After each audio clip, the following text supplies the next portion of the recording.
사도신경으로 우리의 신앙을 고백하며 새벽 기도회를 하나님께 올려드리겠습니다. 나는 전능하신 아버지 하나님, 천지의 창조주를 믿습니다. 나는 그의 유일하신 아들, 우리 주 예수 그리스도를 믿습니다. 그는 성령으로 잉태되어 동정녀 마리아에게서 나시고 본디오 빌라도에게 고난을 받아 십자가에 못 박혀 죽으시고 장사된 지 사흘 만에 죽은 자 가운데서 다시 살아나셨으며 하늘에 오르시어 전능하신 아버지 하나님 우편에 앉아 계시다가 거기로부터 살아있는 자와 죽은 자를 심판하러 오십니다. 나는 성령을 믿으며 거룩한 공교회와 성도의 교제와 죄를 용서받는 것과 몸의 부활과 영생을 믿습니다. 아멘.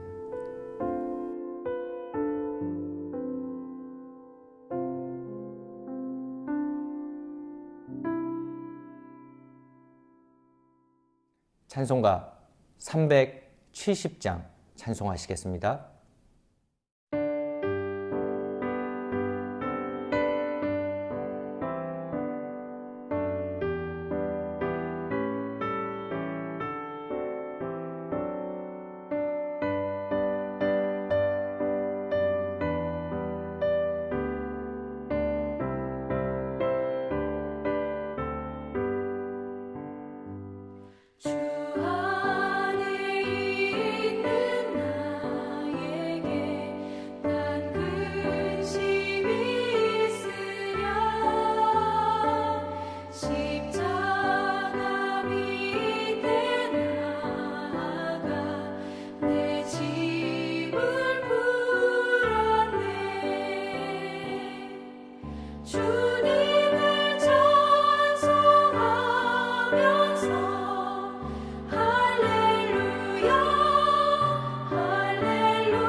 오늘 하나님께서 우리에게 주신 말씀은 창세기 37장 25절에서 36절까지의 말씀입니다. 그들이 앉아 음식을 먹다가 눈을 들어본즉 한 무리의 이스마엘 사람들이 길르앗에서 오는데 그 낙타들의 향품과 유향과 몰약을 싣고 애굽으로 내려가는지라. 유다가 자기 형제에게 이르되 우리가 우리 동생을 죽이고 그의 피를 덮어둔들 무엇이 유익할까? 자, 그를 이스마엘 사람들에게 팔고 그에게 우리 손을 대지 말자.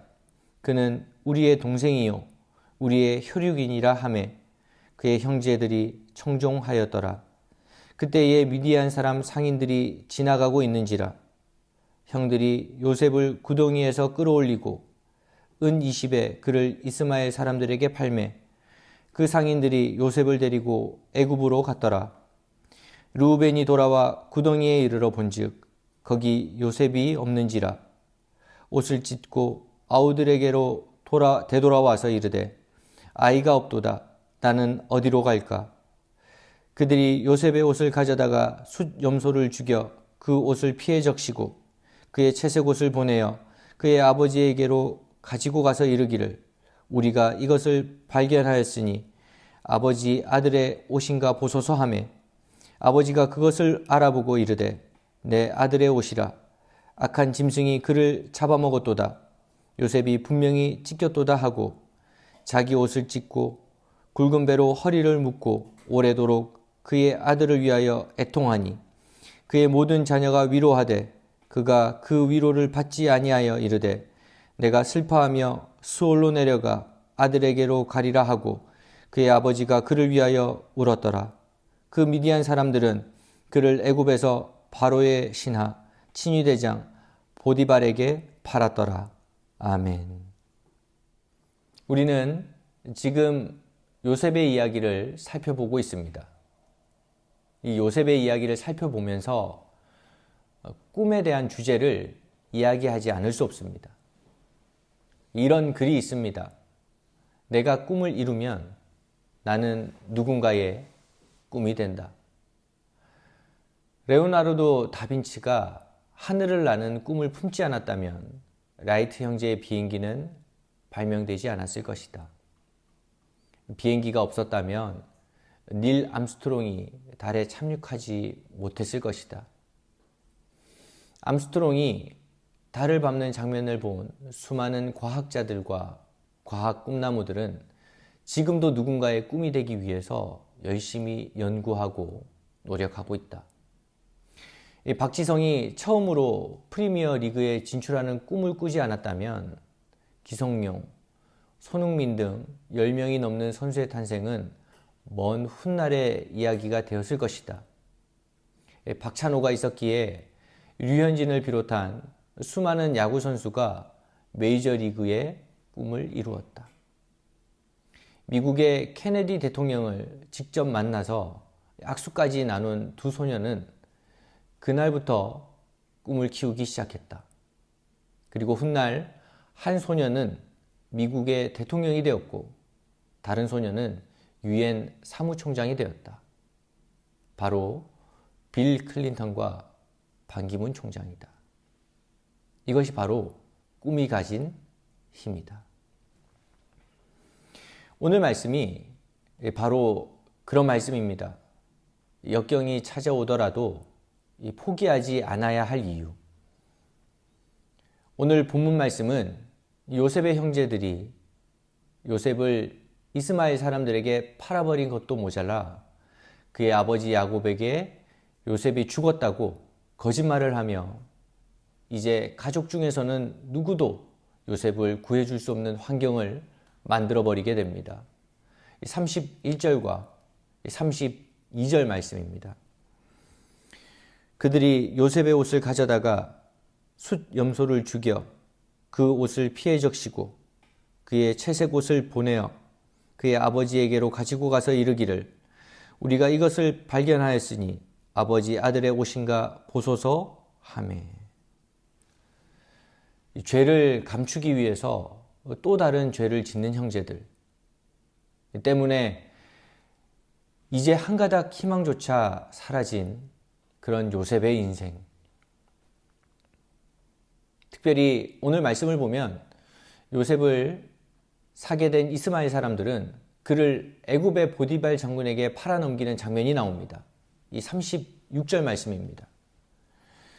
그 미디안 사람들은 그를 애굽에서 바로의 신하 친위대장 보디발에게 팔았더라. 이 요셉으로서는 설상가상입니다. 시간이 지날수록 가족과 멀어지고 시간이 지나면 지날수록 희망과는 멀어지는 그런 상황이 되었던 것입니다. 그런데 요셉을 보면 요셉이 한평생 동안 이렇게 많은 역경과 고난을 겪으면서도 삶을 포기하거나 자포자기하는 모습을 볼 수가 없습니다. 오히려 요셉은 주어진 삶에 최선을 다하는 모습을 보게 되는데 그 원동력은 바로 하나님께서 주신 꿈을 간직했기 때문입니다. 어떤 책에 보면 이 이야기를 두고 요셉의 꿈을 통해서 4가지를 배워야 한다고 말하고 있습니다. 이 첫 번째는 출발이 좋지 않다 하더라도 꿈을 포기하지 말라는 것입니다. 요셉처럼 출발이 안 좋은 인물도 없었습니다. 배다른 형제들에게 살해 위협을 당하고 인신매매를 당해서 남의 나라에 끌려가기까지 하고 노예로 살고 그야말로 출발이 아주 좋지 않은 그런 인물이 요셉이었습니다. 두 번째로는 가까운 사람들의 지지를 받지 못한다 하더라도 꿈을 포기하지 말라는 것입니다. 요셉은 가까운 형제들로부터 이미 곤욕스러운 핍박을 당했습니다. 그러나 그럼에도 불구하고 꿈을 포기하지 말라는 것입니다. 그리고 세 번째는 절망적인 사건이 연속적으로 일어난다 하더라도 꿈을 포기하지 말라는 것입니다. 요셉이야말로 절망적인 사건이 엎친 데 덮친 격으로 닥쳐진 인생이었는데 그렇다 하더라도 그 인생을 포기하지 말라는 것입니다.